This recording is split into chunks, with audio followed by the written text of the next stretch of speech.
Assalamualaikum warahmatullahi wabarakatuh. Waalaikumsalam warahmatullahi wabarakatuh. Alhamdulillah wassalatu wassalamu ala sayyidina Rasulillah sayyidina wa maulana Muhammad ibn Abdullah wa ala alihi wa sahbihi wa mawala. La haula wa la quwwata illa billah, amma ba'du. Bapak-bapak, ibu-ibu, saudara-saudara kaum muslimin rahimakumullah. Rangka memperingati Maulid Nabi besar Muhammad sallallahu alaihi wasallam. Yang penting dari peringatan Maulid ialah membicarakan bagaimana sebenarnya identitas umat Rasulullah sallallahu alaihi wasallam. Sebab apa? Adalah suatu hal yang wajar bahwa seorang pengikut menyesuaikan tingkah laku, gaya hidup dengan orang yang diikutinya. Jangankan di dunia ini, di akhirat nanti identitas ini akan dimintakan pertanggungjan jawab dan akan ditanyakan kepada kita. Sekurang-kurangnya menjadi pengikut rombongan orang besar merupakan suatu nikmat. Paling tidak kita bisa numpang mujur. Kalau saya berangkat ke Bali ikut rombongan Pak Menteri misalnya, saya bisa bebas timbangan, tas saya tidak usah diperiksa-periksa barangkali. Kenapa? Ini rombongannya Pak Menteri, numpang mujur. Itu sekurang-kurangnya. Tetapi tentu untuk menjadi anggota rombongan Pak Menteri ini kan harus ada tanda, ciri-ciri atau yang disebut identitas. Kalau kita mengaku dan memproklamirkan diri sebagai umat Nabi Muhammad, sebagai pengikut beliau, apa sih identitasnya, ciri-cirinya? Inilah yang akan kita bicarakan pada kesempatan ini, bersumber dari surah Al-Fatah ayat 29. Allah Subhanahu wa taala menjelaskan Muhammadur Rasulullah, bahwa Nabi Muhammad itu adalah utusan Allah, pesuruh Allah. Walladzina ma'ahu, dan orang-orang yang bersamanya, orang yang mengikuti ajarannya, para sahabatnya, kita ini para pengikutnya, mempunyai ciri atau identitas.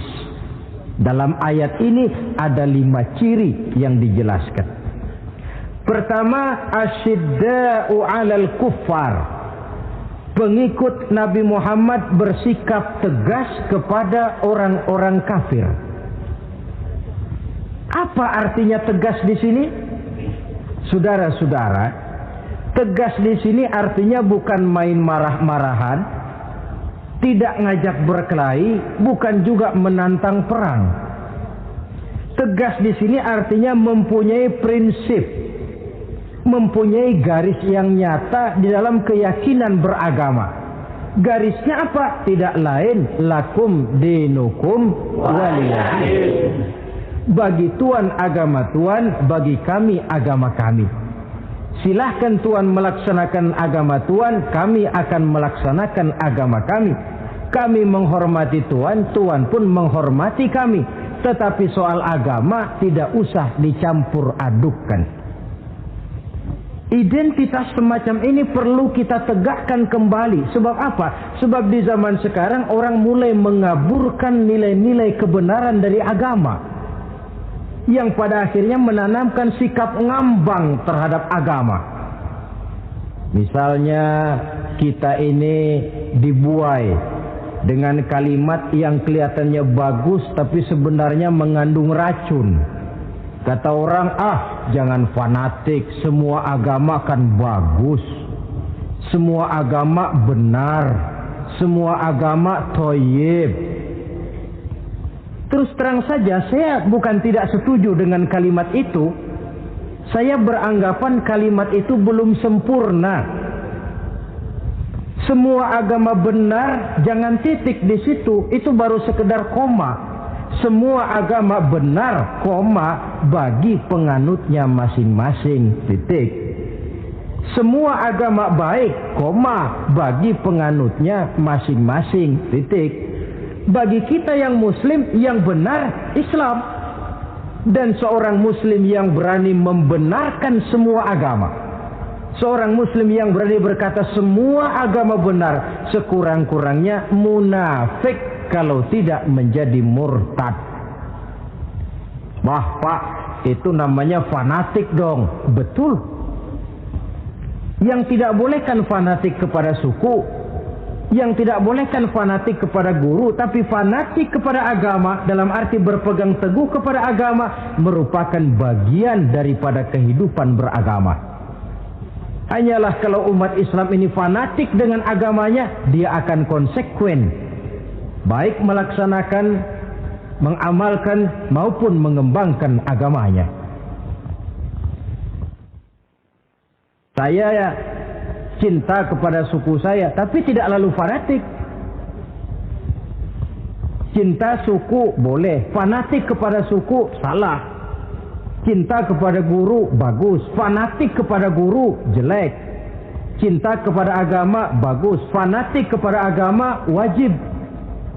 Hanya dengan fanatik kepada agama orang konsekuen. Yang jelek itu kan kalau sudah fanatisme kesukuan. Contoh, misalnya mentang-mentang orang Sunda, lalu ngomong saya ogah dengerin ceramah. Kenapa? Ustaznya bukan orang Sunda sih.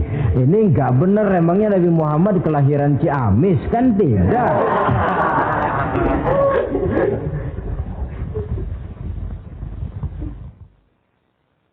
Toleransi ada tempatnya. Tetapi tidak menyangkut masalah-masalah ritual, tidak menyangkut masalah-masalah ibadah. Soal bikin jalan umum, mari bersama saudara-saudara kita yang lain agama membangun puskesmas, mari bersama-sama menjaga keamanan, mari sama-sama. Tapi kalau sudah menyangkut masalah ibadah, kembali kita kepada prinsip lakum dinukum waliyadin. Bagi Tuhan silahkan melaksanakan agama Tuhan, kami pun akan melaksanakan agama kami. Silahkan menyebarkan agama, tetapi jangan kepada orang yang sudah beragama. Ini batas toleransi. Jangan menyebarkan agama kepada orang yang sudah beragama. Maka dalam sejarah sudah dibuktikan, alhamdulillah, kalau kita mau objektif menilai sejarah, ketoleransian umat Islam itu sudah dibuktikan oleh fakta sejarah. Tetapi tanpa harus mengorbankan nilai-nilai akidah, keyakinan-keyakinan yang harus kita jaga dan kita pertahankan. Taruhlah kita sekarang masih disanggup berkata dan berpendirian semacam itu. Anak kita, keturunan kita, generasi yang akan datang, jikalau ditanamkan rasa ngambang terhadap agama, lambat laun akan makin tipis nilai-nilai religius itu melekat di dalam jiwanya. Dan akibatnya akan rawan kemajuan macam apapun, modernisasi macam apapun, kalau sudah terlepas dari kaitan kehidupan beragama, tidak akan banyak menolong untuk mensejahterakan umat manusia. Asyidda'u 'alal kuffar, bersikap tegas kepada orang-orang kafir. Ini sikap yang pertama, identitas yang pertama. Yang kedua, ruhama'u bainahum, kasih sayang kepada sesama mereka. Kalau kepada orang kafir tegasnya bukan main, tapi kembali ke dalam, kembali kepada sesama muslim, kasih sayang setengah mati. Saling asah, saling asih, saling asuh, saling mengalah buat kepentingan yang lain. Ini sudah dicontohkan dalam sejarah ketika Rasulullah dan para sahabat hijrah ke Madinah. Orang Madinah yang menyambut kedatangan orang Makkah itu kan disebut Ansor. Betul apa betul? Lah orang Makkah ini yang hijrah ke Madinah disebut kaum muhajirin. Apa orang Madinah menyambut kedatangan orang Mekah itu mentang-mentang orang asli Madinah lalu tolak pinggang? Kamu kemari pendatang ya, awas jangan bertingkah. Tidak. Masing-masing malah mencari saudara. Karena apa? Persaudaraan dalam Islam diikat dengan akidah. Artinya ini dari manapun orang datang, apapun warna kulitnya, bahasa apapun yang dia pakai, jikalau akidahnya sama, dia saudara kita. Hadirin, terus terang saja ya. Banyak orang-orang yang tidak senang kalau melihat umat Islam sampai bersatu. Maka segala macam cara mereka lakukan agar kita jangan bersatu. Terang-terangan menghantam Islam, tidak mungkin orang berani. Kenapa? Saya pikir sebodoh-bodohnya umat Islam dia masih fanatik sama agamanya. Dia masih sanggup bilang, mas gue emang gak sembayang, tapi agama gue lu hina, gue bacok lu. Itu kan positif, fanatisme agama namanya. Maka orang menghantam Islam itu lalu gak berani terang-terangan.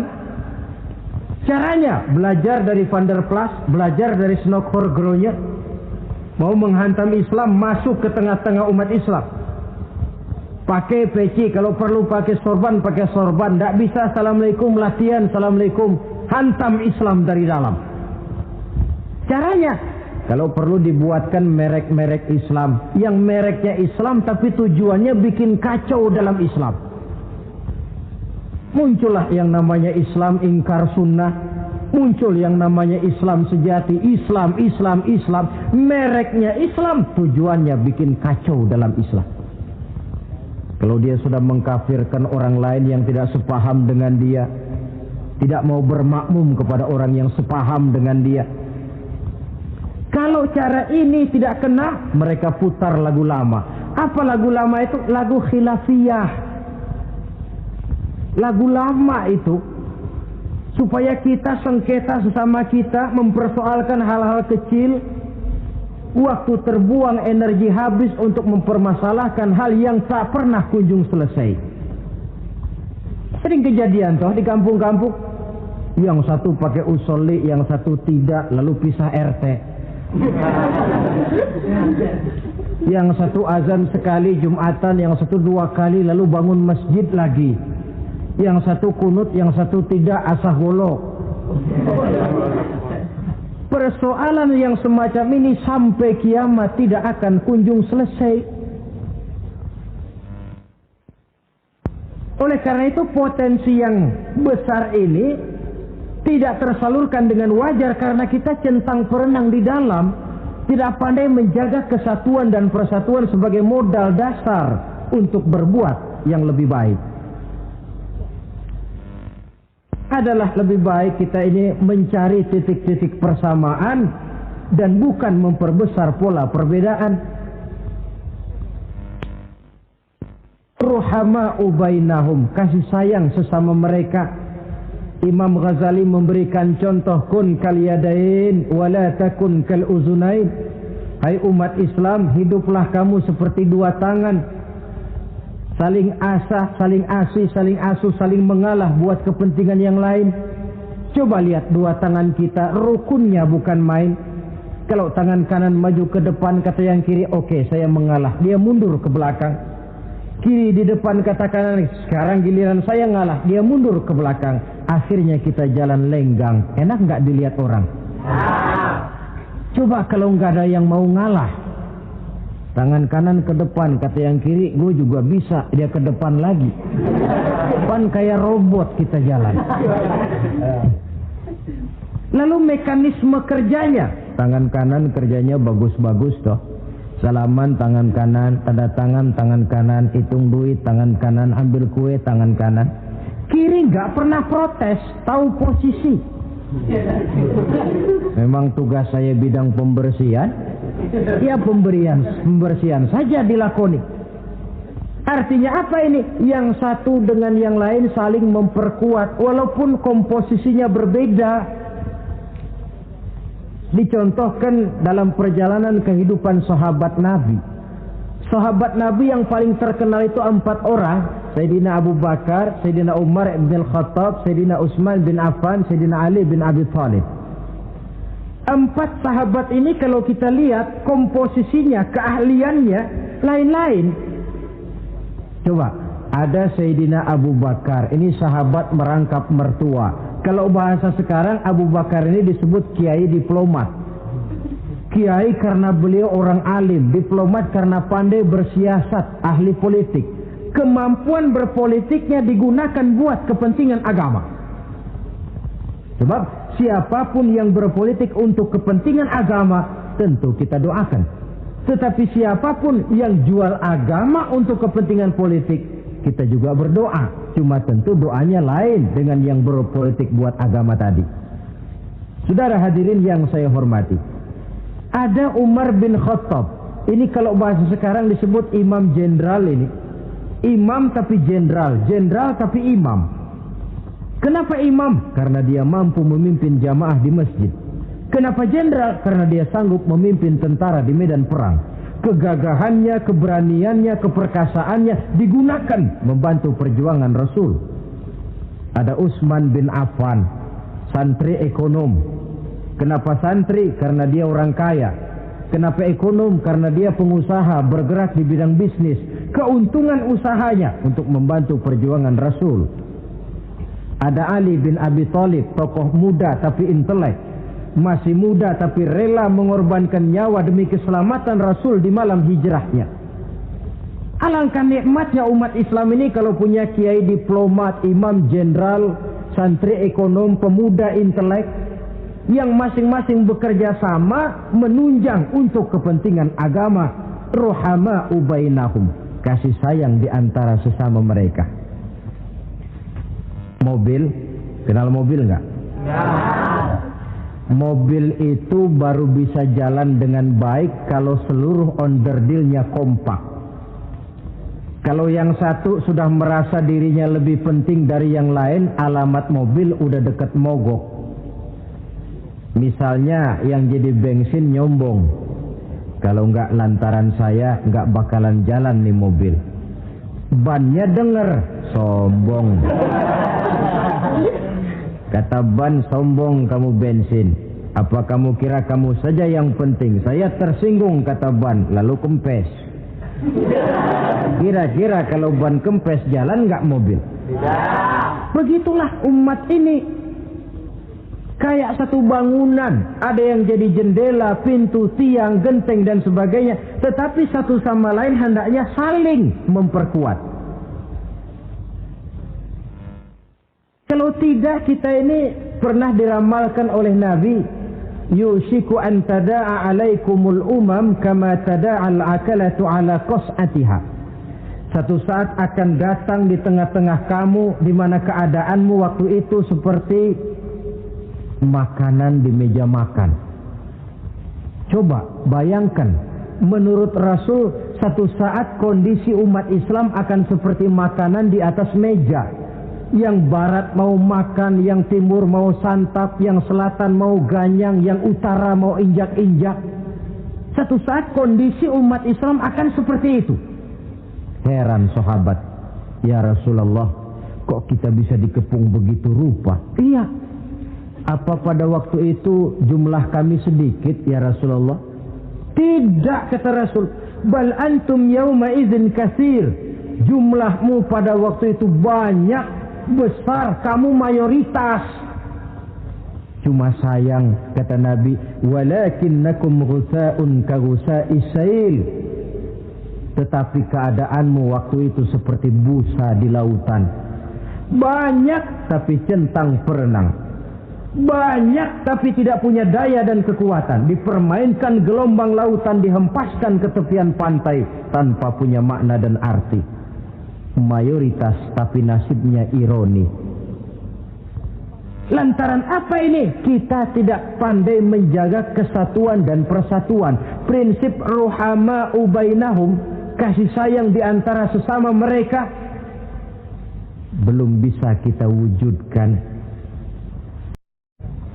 Oleh karena itu, hadirin yang saya hormati, identitas yang kedua ini Mari kita tegakkan, menggalang kesatuan dan persatuan untuk kejayaan agama yang kita cintai. Soal posisi silahkan berbeda, soal profesi silahkan berbeda, tetapi hendaknya perbedaan ini tidak menyebabkan persimpangan tujuan. Satu sama lain saling memperkuat. Identitas yang kedua, bahwa kita sudah diikat dengan akidah, tidak oleh ras, warna kulit, suku, bahasa, oleh akidah. Satu kali orang sudah syahadat, dia adalah saudara kita.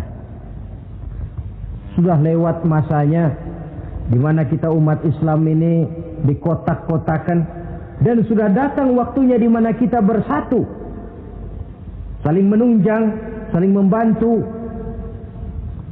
sehingga dengan demikian terwujudlah satu masyarakat yang diikat dengan nilai-nilai akidah. Ini yang kedua, kasih sayang kepada sesama muslim. Satu badan itu kalau yang satu sakit, yang lain kan akan ikut merasa sakit. Saudara jalan tengah malam, ibu jari tersandung batu, meletak.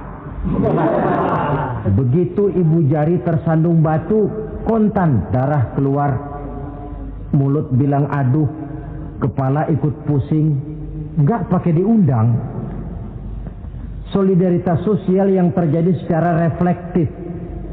Tidak ada ibu jari tersandung, mulutnya malah ngomel, rasain lo. Masa nyumpain badan sendiri, kan tidak mungkin. Tapi ini yang terjadi, kita lihat. Akibat apa? Tidak terwujudnya solidaritas sosial yang bersifat refleksif tadi. Nah, inilah saudara-saudara identitas yang kedua. Yang ketiga sekarang, pengikut Nabi Muhammad sallallahu alaihi wasallam itu cirinya yang ketiga, tarahum rukka'an sujjada. Engkau lihat mereka ruku dan sujud, mendirikan solat. Ini identitas, ciri. Di akhirat nanti akan diperiksa dengan seadil-adilnya. Siapa? Saya, Pak. Saya siapa? Pengikut Nabi Muhammad. Betul? Betul. Baik. Pengikut Nabi Muhammad itu tandanya ruka'an sujada, ruku dan sujud. Sampean ngaku umat Nabi Muhammad, sujud, pernah sembahyang? Sembahyang juga, Pak. Berapa kali? Gak banyak-banyak, Pak, setahun 2 kali. Kapan itu? Idul Fitri sama Idul Adha. Kata petugas, syarat kurang, minggir. Sebab sering dikatakan sholat itu kan ada yang harian, ada yang mingguan, ada yang tahunan. Ada yang sholatnya harian. Yang harian ini juga 2 macam, ada yang belang-belang, ada yang mulus. Kalau yang belang-belang itu kalau zuhur sholat, asar out. Asar kepegang, maghribnya melayang. Maghrib ketangkep, isaknya terbang. Itu lumayan ketimbang yang seminggu sekali cuma Jumat saja. Yang Jumat pun agak lumayan lah daripada yang setahun 2 kali cuma Idul Fitri dan Idul Adha.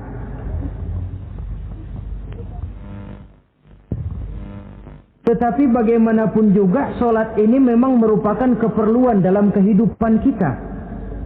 Ciri identitas yang memperkaya kepribadian. Pengikut Nabi orangnya ruku dan sujud. Sehingga di zaman sahabat tadi kondisi mereka digambarkan kalau siang seperti kuda perang, tetapi kalau malam seperti pendeta. Maksudnya apa? Di medan perang mereka gagah, tapi kalau sudah ruku dan sujud bukan main khusyuknya. Ruku dan sujud. Dengan kata lain, ciri pengikut Nabi Muhammad orangnya mendirikan sholat, Nah, masalahnya sekarang apa perlunya sholat dalam kehidupan kita? Yang jelas dia untuk menggembirakan Allah kok. Se-ASEAN orang tidak ada yang sholat, Allah tidak akan berhenti jadi Tuhan. Manfaatnya akan kembali kepada kehidupan. Nah, apa perlunya sholat dalam kehidupan kita? Ada beberapa hal yang bisa kita angkat ke permukaan tentang perlunya sholat ini. Jadi sholat itu perlunya kita, sehingga suatu saat nanti kita tidak lagi berkata saya wajib sholat, tapi kita akan berkata saya perlu sholat.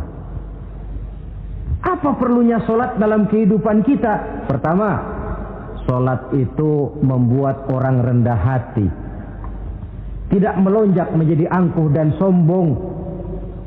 Yang kedua, sholat itu membuat orang tahu diri. Yang ketiga, sholat itu mendatangkan ketenangan jiwa dan ketentraman batin lantaran orang punya sandaran vertikal kepada Allah. Sehingga agama menekankan benar ini bukan cuma untuk kita, tapi juga anak kita, keturunan kita. Sehingga Nabi mengajarkan, ajari didik anak-anakmu sholat pada umur 7 tahun. Kalau umur 10 tahun mereka sudah berani meninggalkan sholat, pukul. Bukan dengan tujuan menyakiti, tapi mendidik anak supaya disiplin dengan sholatnya. Kayaknya kita yang hidup di zaman serba modern ini, soal anak mau sholat atau tidak, kayaknya orang tua itu, kalau istilah anak sekarang, cuek-cuek aja. Jarang yang mengadakan inspeksi, pengecekan anaknya sudah sholat apa belum, lalu sholatnya disiplin apa tidak. Jarang yang memberikan sugesti dan rangsangan supaya anaknya mendirikan sholat.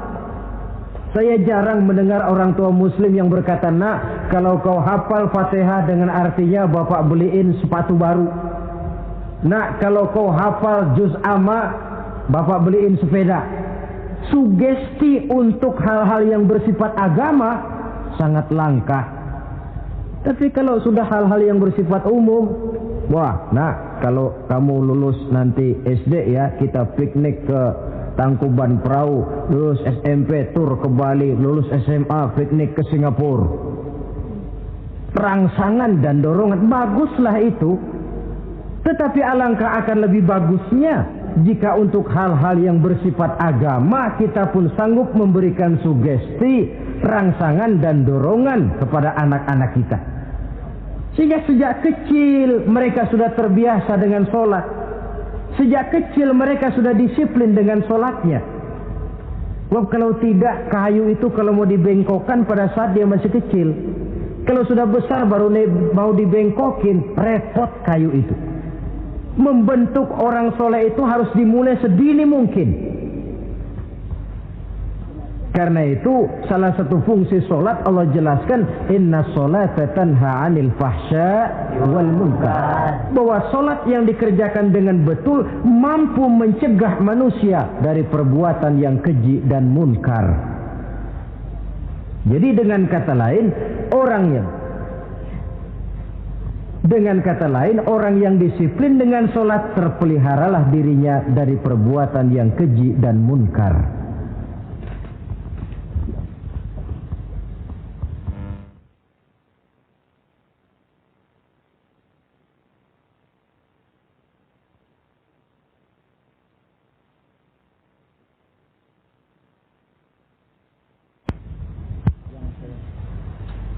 Hadirin yang saya hormati, suatu kenyataan barangkali yang memang tidak bisa kita pungkiri, bahwa kemajuan ilmu pengetahuan dan teknologi sekarang ini makin mengagumkan. Dunia seolah-olah telah dirombak oleh manusia dari sebuah daerah kosong menjadi gedung-gedung pencakar langit yang tinggi. Orang sudah bertandang ke bulan, dan dalam beberapa tahun mendatang boleh jadi akan bertandang pula ke planet-planet lainnya. Kekurangan air minum bisa diatasi dengan penyulingan air laut. Kekurangan areal pertanian bisa diatasi dengan merombak gurun pasir yang gersang dan tandus menjadi sawah ladang yang menghasilkan kebutuhan hidup manusia. Tapi seiring dengan itu menjadi pertanyaan, makin sejahterakah umat manusia? Tercapaikah kebahagiaan? Pada sisi lain kita melihat kemajuan itu melahirkan hal-hal yang tidak kita harapkan. Apa yang kita sebut dengan penyakit dunia modern, yang rupanya makin banyak dokter, makin banyak juga penyakit, makin banyak rumah sakit, makin aneh nama penyakit. Pola yang paling berbahaya ialah jikalau kemajuan itu menyebabkan manusia sampai mendewa-dewakan ilmu dan teknologi. Dan ini yang sering saya istilahkan dengan berhala abad 20. Kalau dulu orang menyembah berhala yang namanya Latta, Uzza, Manat, Hubal, orang zaman sekarang secara tidak langsung banyak yang menjadi penyembah komputer, penyembah sains dan teknologi, mendewa-dewakan otak, lalu lupa bahwa sepanjang yang bisa dilakukan oleh manusia adalah berusaha dan berusaha, sementara ketentuan mutlak datang dari Allah Subhanahu wa ta'ala. Disinilah perlunya ruku dan sujud, agar manusia tahu benar hakikat dari mana dia datang, di mana dia sekarang, mau apa dia di sini, dan kemana dia akan pulang. Oleh karena itu, pada kesempatan ini saya mengajak, marilah identitas ini kita tegakkan dalam diri kita, menjadi pengikut yang ruku dan sujud di hadapan Allah. Sebab di sana terdapat sumber kekuatan, baik dia kekuatan batin, kekuatan jiwa, kekuatan dalam semangat perjuangan, kekuatan dalam menegakkan yang ma'ruf dan menghancurkan yang munkar. Sandaran kita kepada Allah. Saudara mungkin masih ingat ketika Rasulullah dan Abu Bakar hijrah, mereka berdua tidak langsung ke Madinah tapi berada di Gua Sur 3 malam 2 hari lamanya. Orang kafir Quraisy yang mengejar sampai juga di mulut gua itu. Andai kata mereka menengok saja ke bawah, sudah kelihatan Nabi dan Abu Bakar, tapi mereka tidak menoleh. Nabi dengan mantap berkata kepada Abu Bakar, la takhaf wa la tahzan ya Abu Bakar, innallaha ma'ana. Abu Bakar, kau tidak usah takut, tidak usah sedih, Allah bersama kita. Ucapan ini mantap kalau diucapkan oleh orang yang ruk'an sujada, benar-benar sujud kepada Allah, mempunyai backing yang tidak kepalang tanggung, yang serba maha. Ya, itu kalau memang saudara perlu cari backing, jangan kolonel tanggung, jangan brigjen tanggung, carilah backing yang serba maha, maha gagah, maha kaya, maha tahu, maha segala-galanya. Berbackinglah kepada Allah saja dengan jalan ruk'an sujada, ruku' dan sujud dalam kehidupan ini. Ini identitas yang ketiga. Yang keempat sekarang, pengikut Nabi itu apa tandanya? Yabtaghuna fadlan minallah wa ridwana. Mereka selalu mencari karunia dan keridhaan Allah. Karunia dan keridhaan. Jadi tidak hanya mencari sekedar karunia, tetapi juga mencari ridho. Oleh karena itu seorang pengikut Rasul, di dalam dia berdagang misalnya, dibatasi oleh pertanyaan, cara saya ini Allah ridho apa tidak? Dia cari rezeki, dibatasi oleh pertanyaan, Allah ridho apa tidak? Dia menginginkan jabatan yang tinggi, tapi tetap dalam kerangka pertanyaan, kalau cara ini Allah ridho apa tidak? Sehingga tidak lantas menghalalkan cara apapun halal asal tujuan tercapai, itu kan caranya PKI. Asal tujuan tercapai cara apa saja halal. Seorang muslim pengikut baginda Nabi tidak diajarkan semacam itu.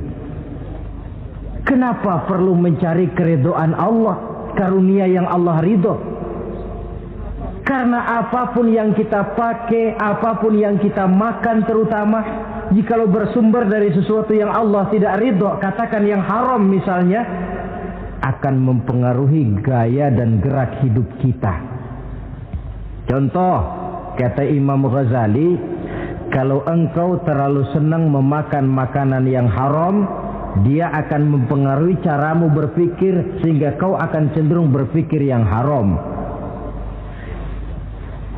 Mencari karunia yang Allah ridho, dan hidup itu kalau sudah mendapat ridho Allah, sudah satu kenikmatan yang tidak bisa dibeli dengan nilai materi yang bagaimanapun banyaknya.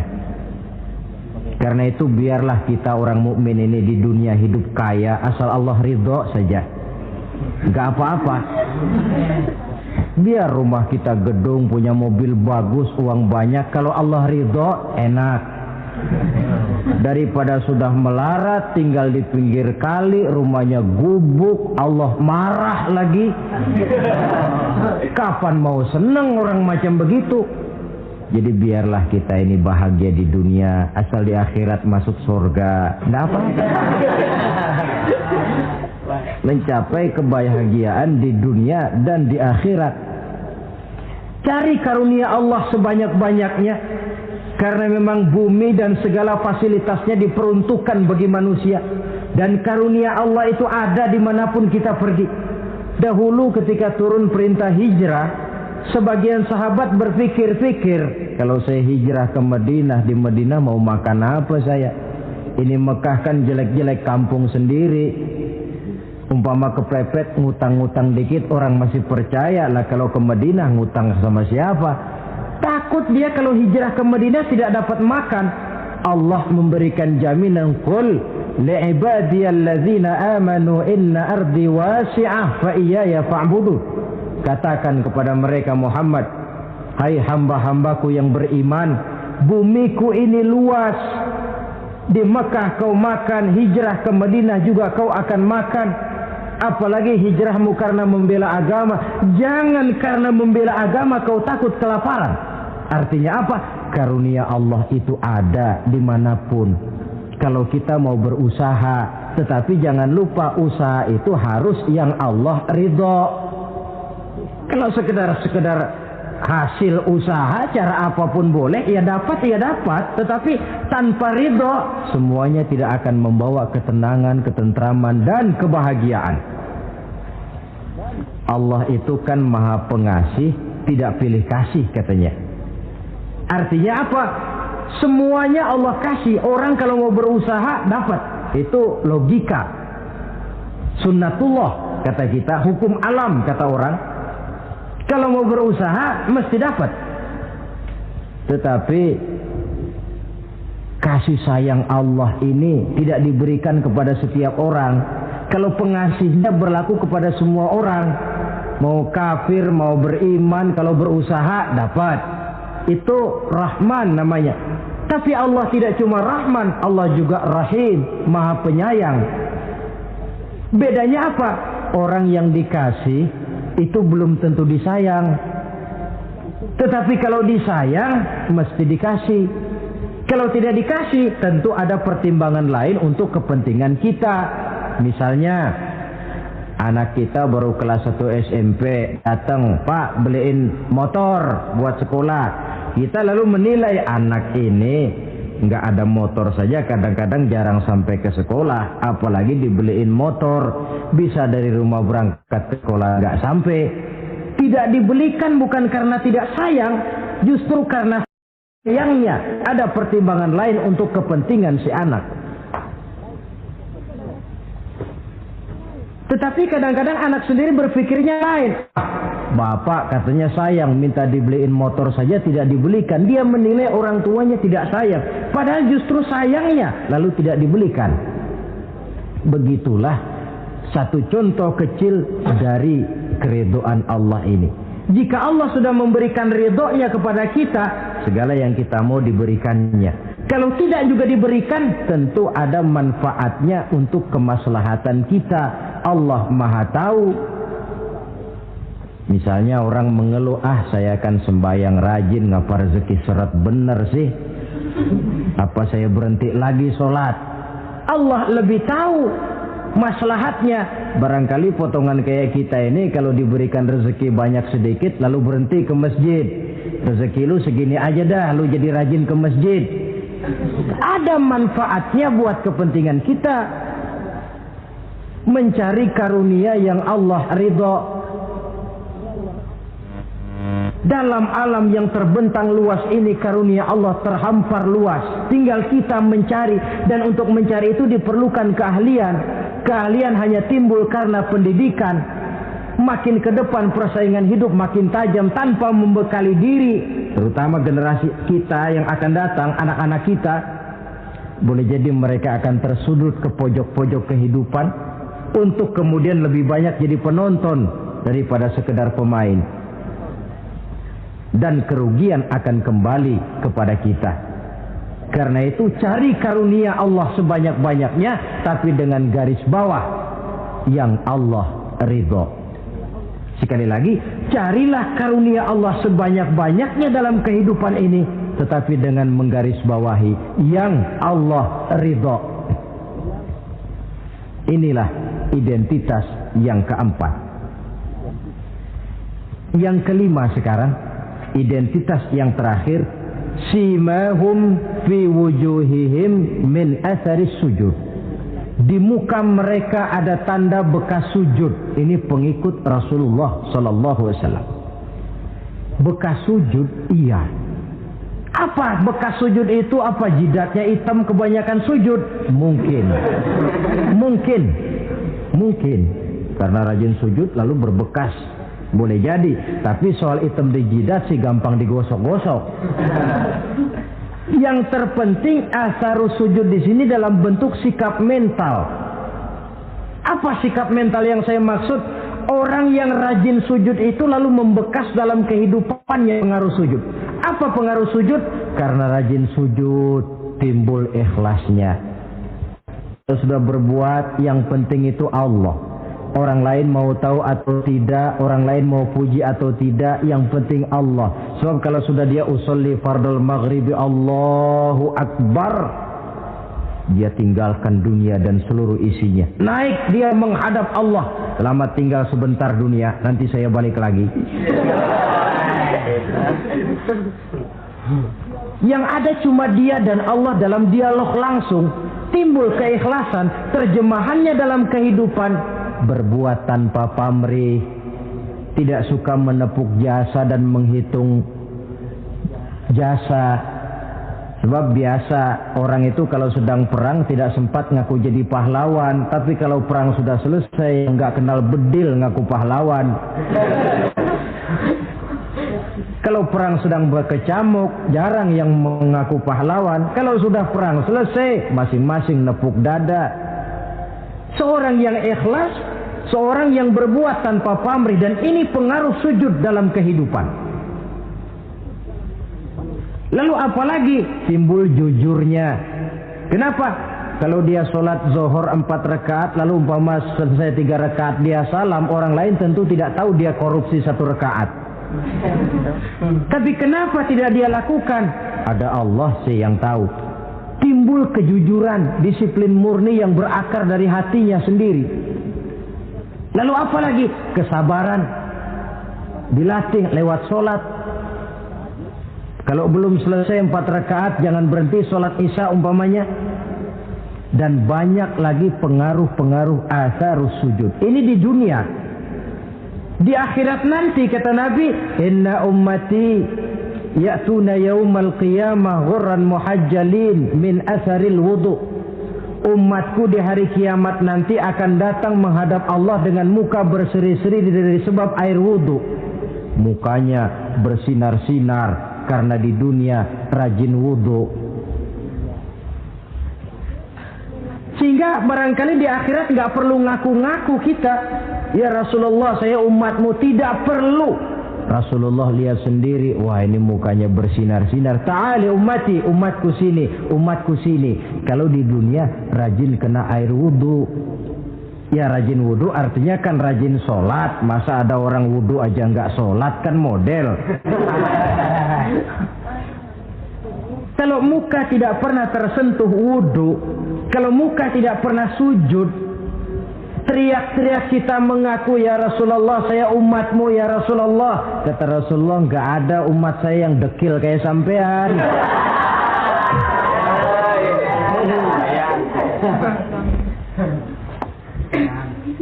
Itulah sebabnya pada kesempatan ini saya mengajak, mari membiasakan diri berwudu. Tidak cuma untuk sholat. Saudara mau berangkat ke kantor, wudu dulu, bagus. Saudara mau pergi berdagang, wudu dulu, cakep. Saudara mau pergi kuliah, mau pergi sekolah, wudu dulu, bagus. Di samping kebersihan jasmani, juga kebersihan rohani. Tengok saja. Kalau kita membasuh tangan pada saat wudu, mulai Allahumma inni as'aluka yumna wal barakah wa a'udzubika minasyu'mi wal halakah. Itu kan yang kita baca.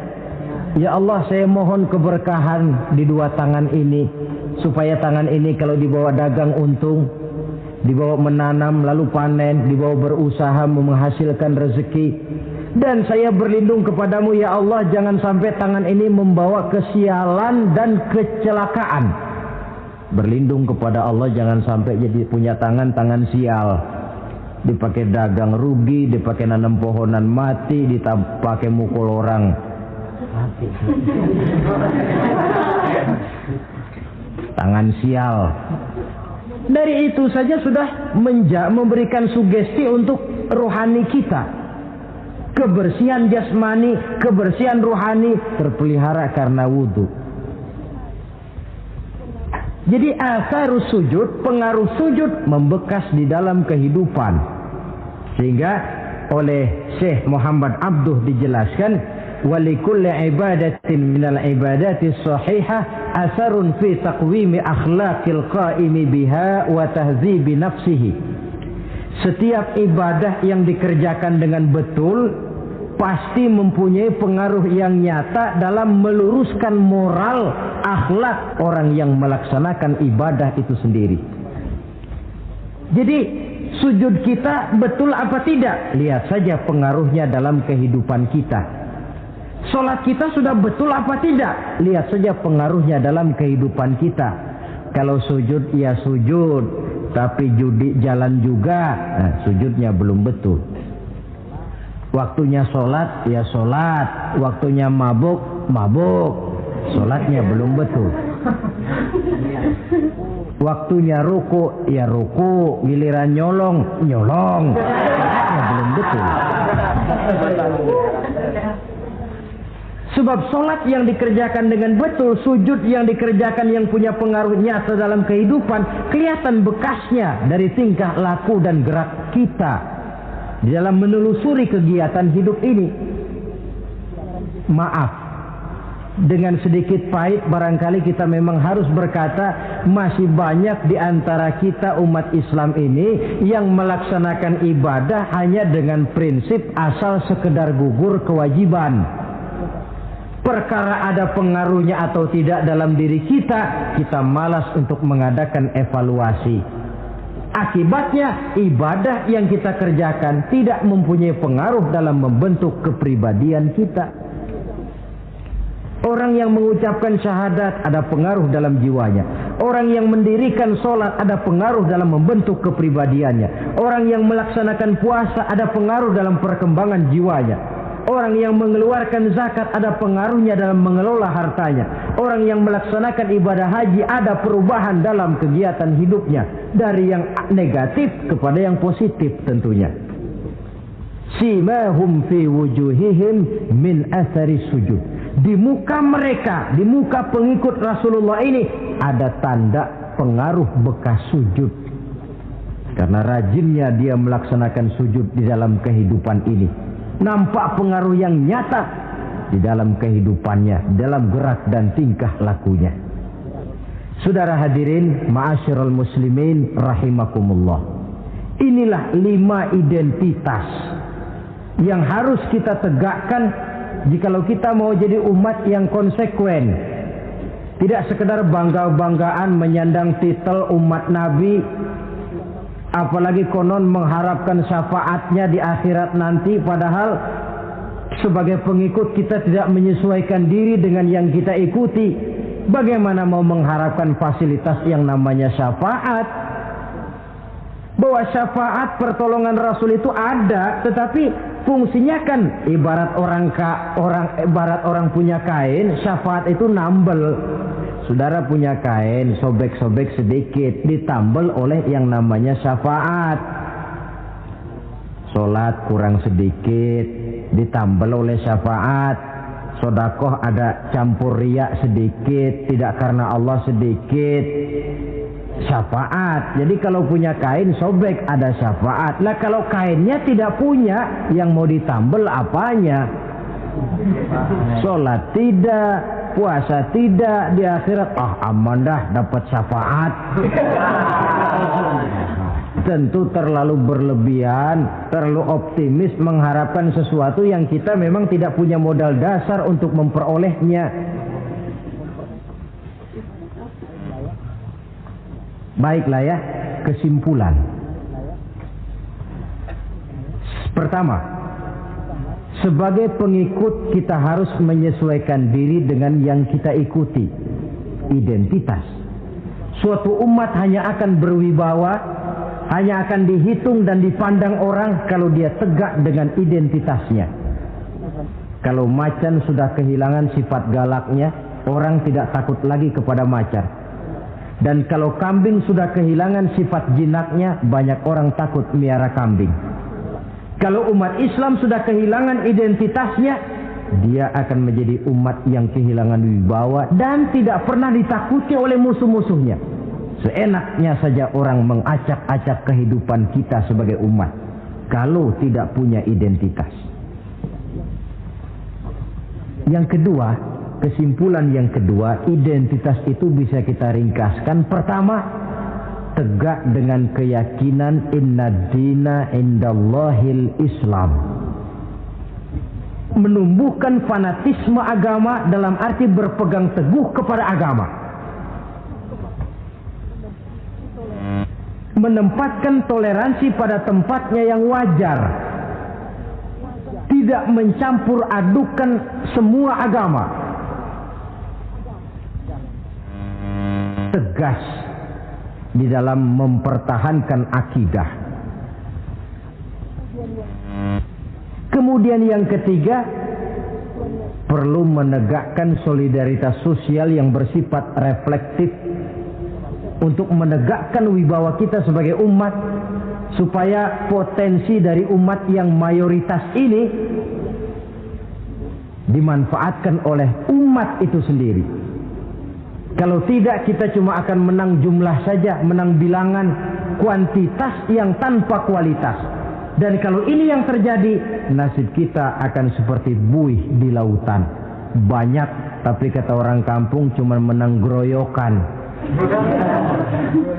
Tidak punya daya dan kekuatan, dicampakkan orang ke kiri dan ke kanan, hanyut oleh arus. Bukan menciptakan arus, tapi malah hanyut oleh arus. Bukan menciptakan model, tapi malah mengikuti model. Bukan menciptakan irama tersendiri, malah diatur oleh irama orang lain. Ini yang menyebabkan ironi. Tegaklah dengan kesatuan dan persatuan, dengan lebih memperbanyak mencari titik-titik persamaan dan bukan memperbesar titik-titik perbedaan. Yang keempat, rukuk dan sujud sebagai sandaran vertikal kepada Allah. Selama kita umat ini masih rajin rukuk dan sujud, selama itu pula nilai optimisme masih ada dalam jiwa dan diri kita. Ya Allah, persilahkan orang memperlakukan kami sesuka hatinya, tapi kami yakin ya Allah, Engkau tidak akan mendiamkan. Satu saat pertolonganmu mesti datang. Itu akan mantap kita ucapkan kalau kita melaksanakan rukuk dan sujud. Tertimpa tangga, jatuhnya sakit, ketimpa tangga lagi, musibah yang beruntun. Rukuk dan sujud sebagai sandaran vertikal. Yang kelima, karunia Allah dan keredoan Allah jangan dipisah. Cari karunia sebanyak-banyaknya, tetapi dalam batas-batas yang diridhoi Allah. Sebab kalau tidak, karunia itu akan makin membuat kita jauh dari Allah. Ilmu karunia itu. Tapi kalau tidak dari Allah, Nabi ingatkan, man izdada ilman wa lam yazdad huda lam yazdad minallahi illa bu'da. Orang yang bertambah ilmu tapi tidak bertambah hidayah, dia hanya akan semakin jauh dari Allah.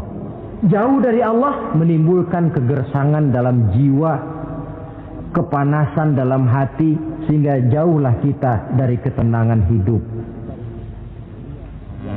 Karunia yang Allah ridho, dan Islam melarang umatnya untuk berpangku tangan menunggu keajaiban dari langit. Berusaha, berikhtiar, berdoa, lalu bertawakal kepadanya.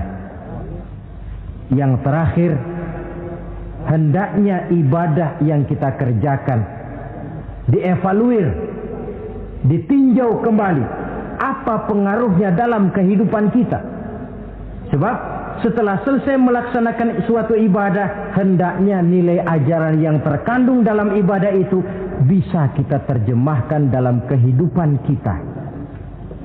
Sehingga gerak kita dalam sholat dengan tingkah laku kita di luar sholat ada kesinambungan. Gerak kita di dalam bulan Ramadan dengan tingkah laku kita di luar Ramadan ada kesinambungan. Namanya ibadah yang kita kerjakan ada pengaruhnya dalam memperbaiki kehidupan kita. Dengan satu prinsip, ibadah itu kita kerjakan adalah kemanfaatannya kembali kepada kehidupan kita. Saudara hadirin yang saya hormati, inilah pembicaraan kita pada pertemuan kita kali ini. Dengan harapan tentunya dalam memperingati Maulid kita tidak hanya sekedar melakukan satu tradisi, tidak hanya sekedar hura-hura, tidak hanya sekedar ikut-ikutan, sebab bagaimanapun peringatan semacam ini bukan tujuan. Ini cuma sekedar alat. Kalau peringatannya yang jadi tujuan, selesai memperingati, selesai sudah. Kayak saudara tujuannya mau ke Bogor, kira-kira kalau sudah sampai Bogor pulang lagi enggak? Pulang. Kenapa? Tujuan sudah tercapai. Tujuannya cuma memperingati Maulid. Sudah selesai. Ya sudah selesai segala-galanya. Yang tidak sholat kembali tidak sholat, yang teler kembali teler. Pokoknya kan udah Maulid. Nah, itu kalau dijadikan tujuan. Maulid sekali lagi bukan tujuan, cuma sekedar alat. Tujuan kita diantaranya mencari identitas, menyesuaikan diri sebagai seorang pengikut dengan Rasulullah yang kita ikuti itu. Inilah pembicaraan kita kali ini. Mudah-mudahan 5 identitas ini Allah berikan kekuatan untuk bisa kita tegakkan dalam diri kita masing-masing, sehingga kebanggaan sebagai pengikut Nabi dibuktikan dengan amal perbuatan kita. Terima kasih banyak atas segala perhatian. Mohon maaf atas segala kekurangan. Usikum wa iyaya bitaqwallah. Wassalamualaikum warahmatullahi wabarakatuh. Waalaikumsalam warahmatullahi wabarakatuh.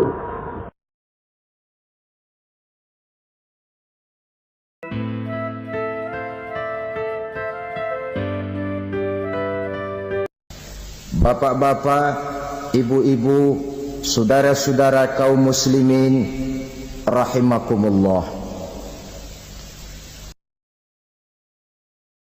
Murai di dahan dan koko ayam di kandang. Dunia ini penuh dengan berbagai macam kesibukan.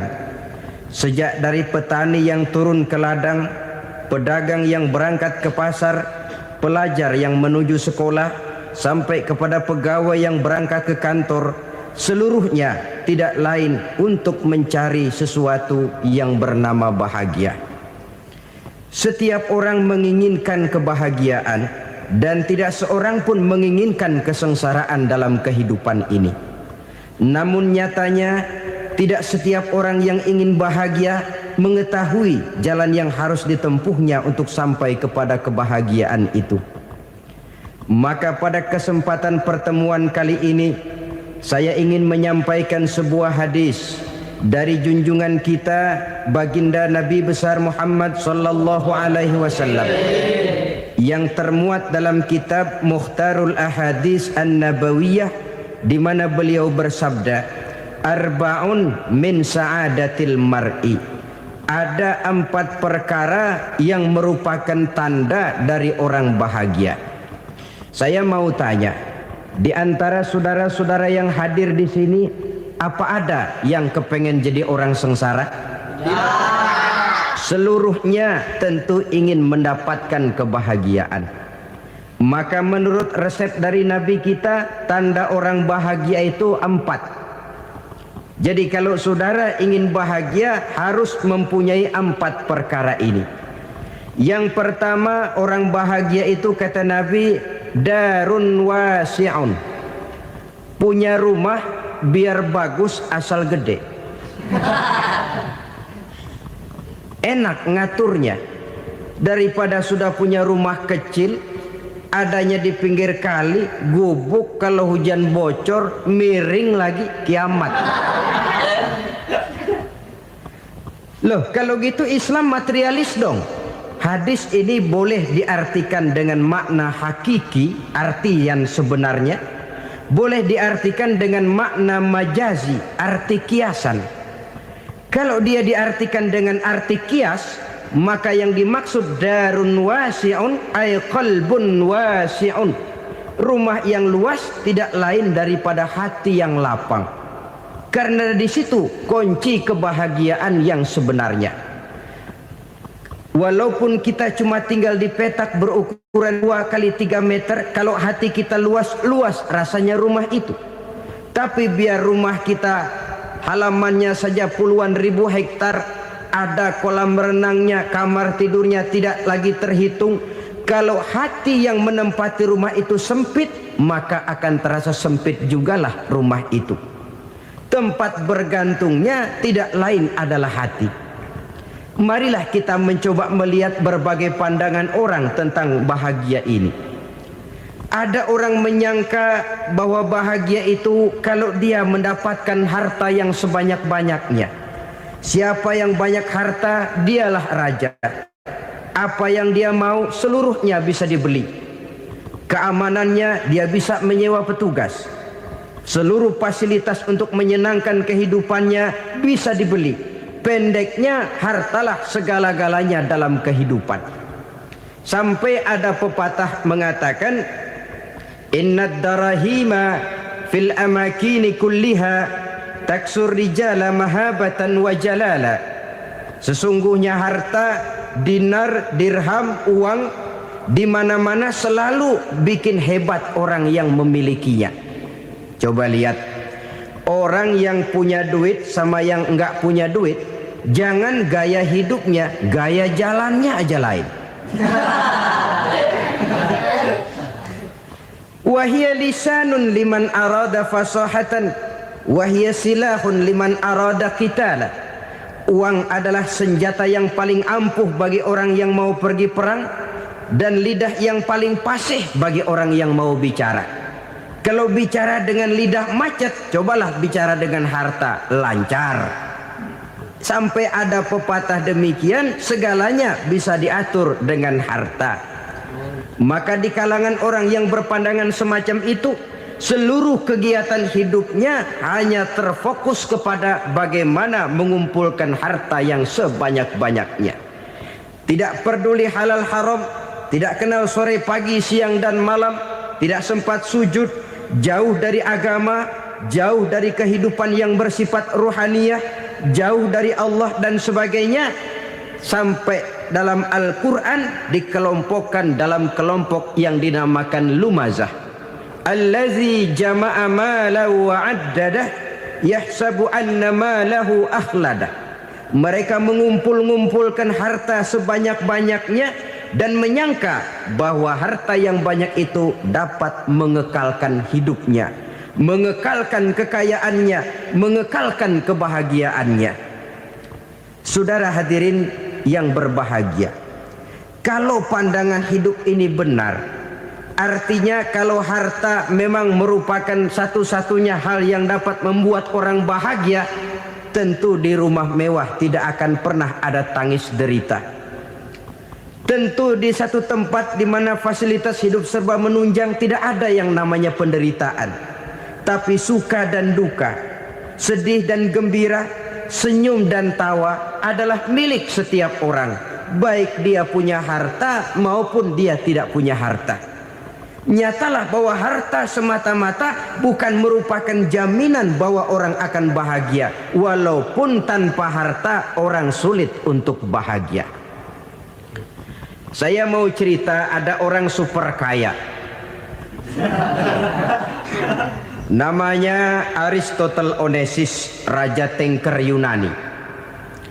Dia punya kapal tanker saja konon sampai 11 banyaknya. Punya perusahaan penerbangan yang disebut Olympic Airlines. Punya hotel di berbagai kota besar di dunia ini, sejak dari New York, London, Paris, Rome dan sebagainya. Bahkan punya pulau yang dia namakan Pulau Scorpio. Ini kan namanya sudah kaya nggak tanggung-tanggung, punya pulau. Nah, dia punya 2 orang anak, yang satu laki-laki namanya Alexander, yang satu perempuan namanya Maria Onesius. Seluruh harapannya tertumpah kepada anak lakinya Alexander ini, yang akan meneruskan usahanya, meneruskan kekayaannya, meneruskan dinastinya. Apa yang terjadi? Ternyata anak yang dia harapkan yang bernama Alexander ini mati muda dalam kecelakaan pada waktu dia olahraga. Apa olahraganya? Namanya olahraga anak orang kaya, golongan jet set. Olahraganya olahraga pesawat terbang. Jatuh, ya nggak kapungut, habis mati. Tinggal satu anak perempuannya, Maria Onesius. Tapi anak perempuan ini juga malah urakan. Terakhir dia pacaran, bahkan kemudian kawin sama orang Rusia. Rupanya Aristotle Onesius ini broken. Kekayaannya yang berlimpah ruah, perusahaannya yang begitu banyak, siapa yang akan meneruskan? Siapa yang akan menggantikan? Sampai kemudian dia mengurung diri di Pulau Scorpio dan mati di sana secara mengenaskan. Seorang multi jutawan, seorang yang super kaya, mati menyendiri di pulau sepi. Ibarat kata pepatah, anak ayam mati di lumbung. Bukan kekurangan makanan, keurugan makanan. Begitu kehidupan Aristotle Onesius. Dan banyak orang-orang yang sudah demikian kaya sampai dibingungkan oleh kekayaannya sendiri. Telusurilah kehidupan David Rockefeller misalnya, Henry Ford misalnya, Adnan Khashoggi misalnya. Multi jutawan yang kadang-kadang dibuat keder oleh kekayaannya sendiri. Pantas ketika Imam Ali ditawarkan orang, "Ya Ali, kalau kepadamu disuruh pilih ilmu atau harta, kau pilih mana?" Ya jelas pilih ilmu dong. Kenapa? Pertama, ilmu kalau kita berikan kepada orang lain tambah. Tapi harta kalau kita berikan kepada orang lain kurang.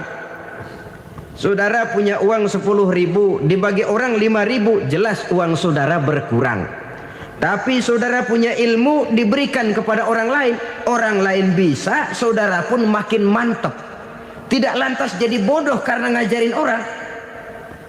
Saudara bisa Fatihah lalu mengajarkan orang Fatihah. Orang bisa, saudara pun makin hafal. Tidak lantas setelah diajarin orang ilmunya hilang. Begitu datang dia minta orang, "Tolong ajarin saya Fatihah." Udah habis, nggak ada.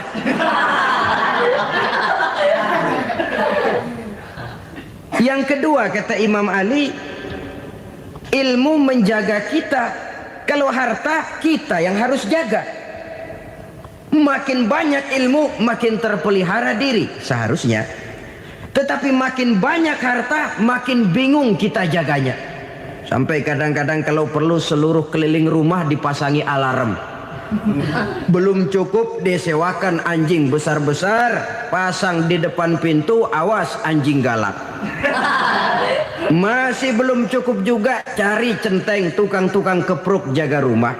Masih terasa belum aman, padahal rumahnya dikelilingi tembok besar. Di balik tembok ada pintu-pintunya tebal. Di balik pintu itu terbuka masuk kamar, kamar pun ada pintunya, pintunya pun kuat.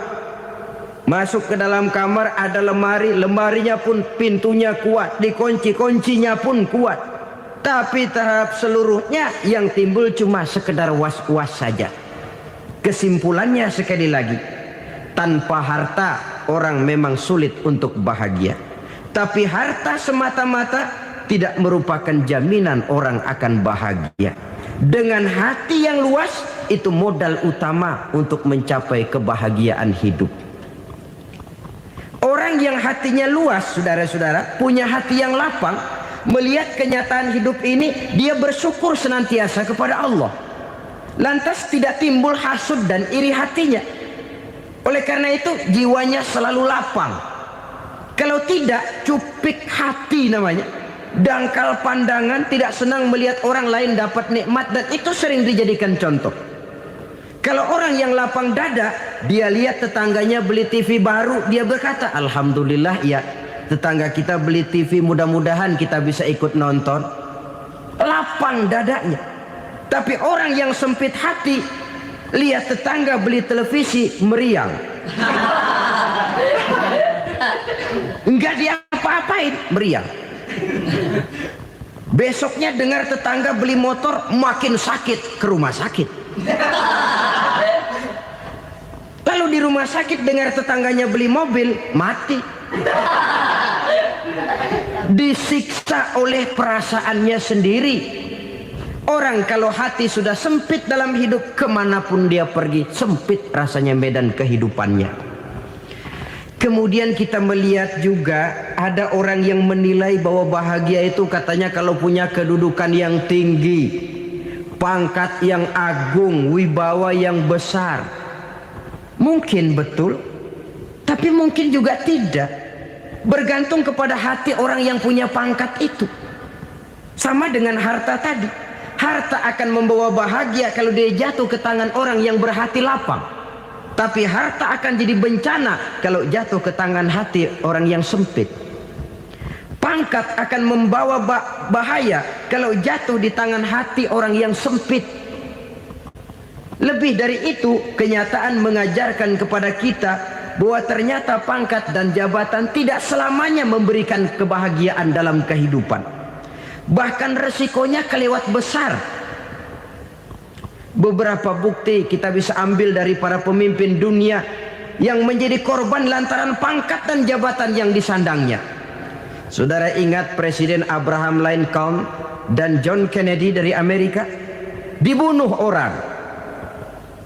Park Chung-hee dari Korea Selatan, Ziaur Rahman dari Bangladesh, Anwar Sadat dari Mesir, terakhir Indira Gandhi dari India, menjadi korban dari pangkat dan jabatan yang disandangnya dari orang-orang yang tidak senang dia memegang jabatan itu.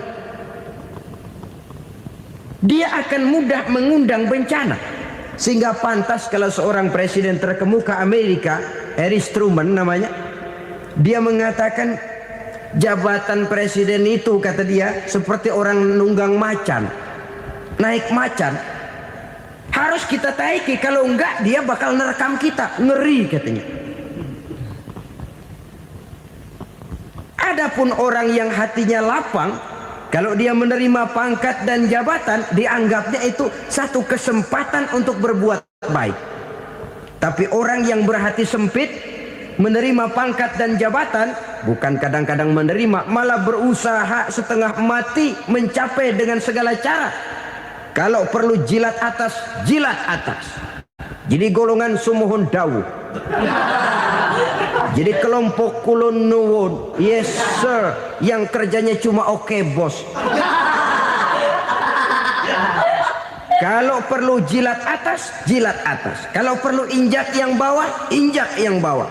Perlu sikut kiri kanan, sikut kiri kanan. Yang penting pangkat dapat, jabatan dapat.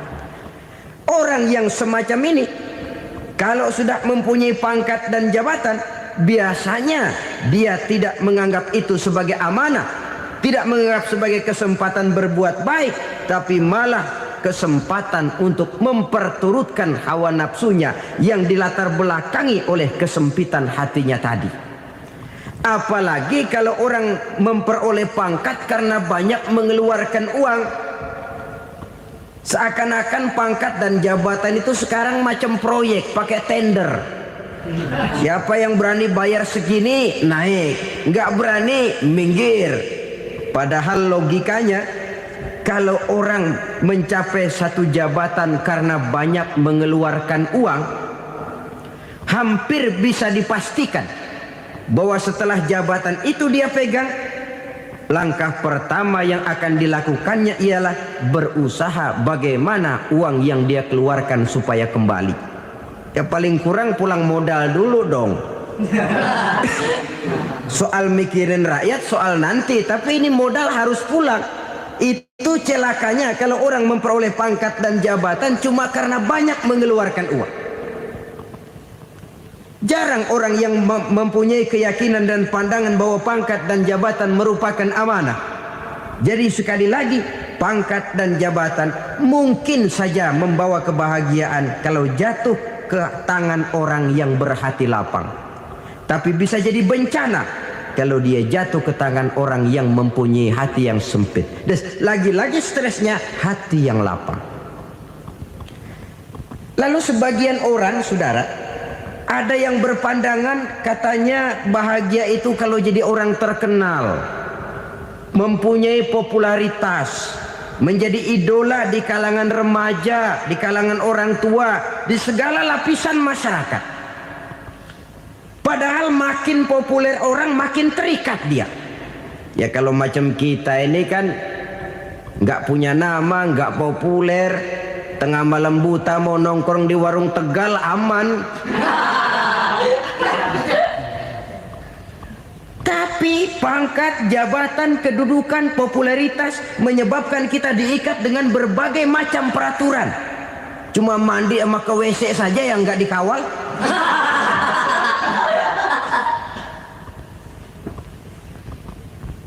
Benarkah popularitas, ketenaran membawa kebahagiaan? Mungkin, ya, tapi mungkin juga tidak. Kenapa?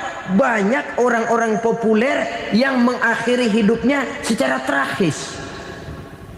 Kita ambil beberapa nama. Di Amerika tahun 60-an ada bintang seksi paling terkenal yang dijuluki seks bom. Bom seks. Sampai sekarang jadi legenda, namanya Marilyn Monroe. Singkatan doublenya itu inisialnya MM, Marilyn Monroe. Terkenal, top, sampai dia mati tahun 62, namanya sekarang masih saja dibicarakan orang. Kenapa dia bunuh diri? Tidak punya hartakah dia? Banyak. Kurang populerkah dia? Seluruh dunia mengenalnya. Sejak rakyat kecil sampai pejabat tinggi dia punya hubungan. Kenapa? Jenuh. Dia terlahir dalam keadaan yatim. Setelah itu tidak lama dia berangkat remaja, ibunya meninggal. Pindah dari wanita asuh ke wanita asuh sampai 12 orang ibu angkatnya. Dan kekecewaan yang paling parah, setiap laki-laki yang dekat dengannya hanya seperti kapal berlabuh. Datang dan pergi silih berganti. Padahal dia merindukan seseorang yang bisa melindungi hidupnya. Dia rindukan itu dan dia tidak pernah menemukan. Itu yang akhirnya menyebabkan dia minum pil tidur kelewat dosis, minum obat tidur kebanyakan. Ya tidur terus sampai sekarang.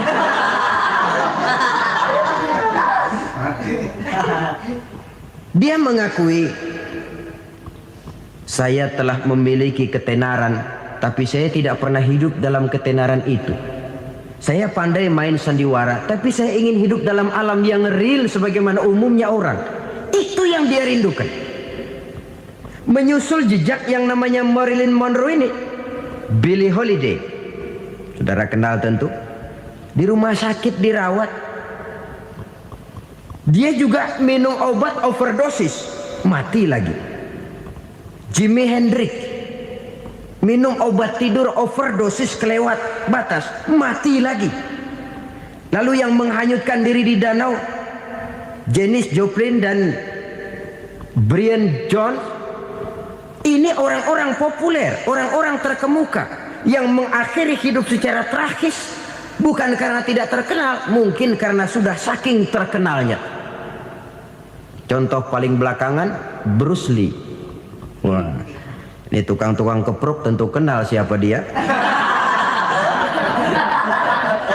Sampai sekarang pun tabir kematiannya masih merupakan misteri.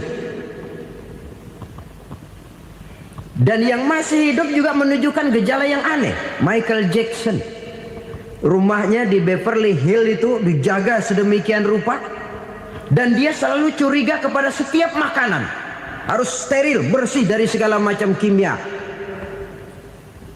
Kemana dia pergi, itu tukang-tukang kepruk sudah selalu menjaga dan mengawal, dan dia seakan takut menunjukkan mukanya yang asli.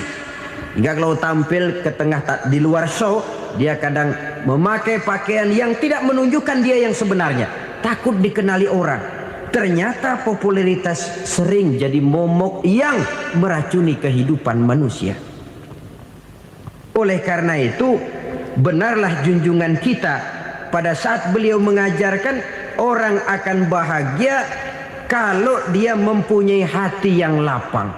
Nah, sekarang masalahnya untuk mendapatkan hati yang lapang, caranya bagaimana? Kita kembali kepada konsep Quran. Allah mengajarkan, ala inna bidzikrillahi tatmainnul qulub. Ketahuilah bahwa dengan banyak mengingat Allah, hati akan tenang, jiwa akan lapang. Dengan kata lain, dekat dengan agama, merasakan kehadiran Allah dekat dalam hidup, itu muara pertama untuk mencapai hati yang lapang. Ala inna bizikrillahi tatmainnul qulub.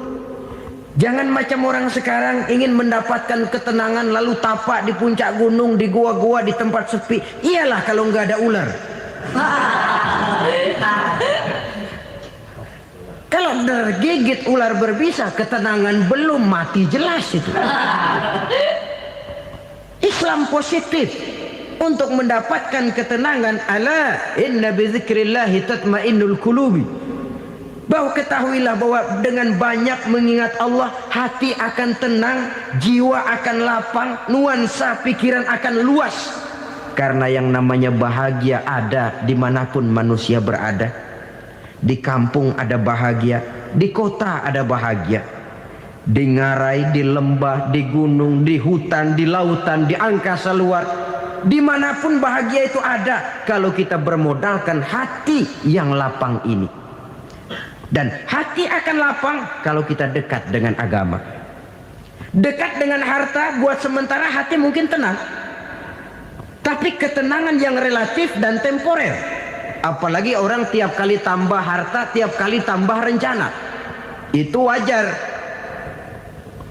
Mungkin sebelumnya saudara berpikir, kalau punya duit 5.000 enak nih. Begitu punya duit 5.000, aduh sayang kalau 10.000 aja. Tiap kali tambah harta, tiap kali lain rencana. Makin banyak rencana, makin menjauhkan kita dari yang namanya ketenangan. Padahal ketenangan merupakan unsur utama untuk mencapai bahagia. Dan ketenangan itu bermuara dalam hati manusia. Tengoklah kehidupan ini. Orang yang banyak harta dengan orang miskin, berbedakah rasa sakit yang mereka tanggungkan? Rasanya tidak.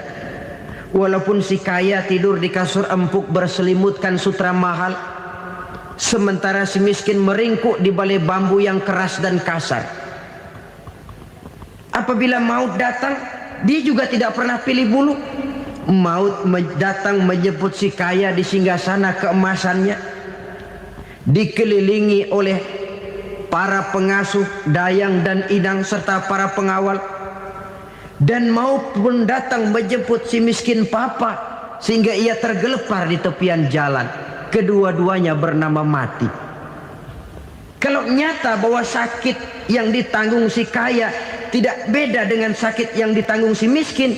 Bukan harta semata yang membuat orang bahagia. Hati yang tenang, jiwa yang lapang penuh kedamaian. Karena banyak berzikir dan mengingat Allah, itu merupakan modal utama untuk mencapai sesuatu yang bernama bahagia.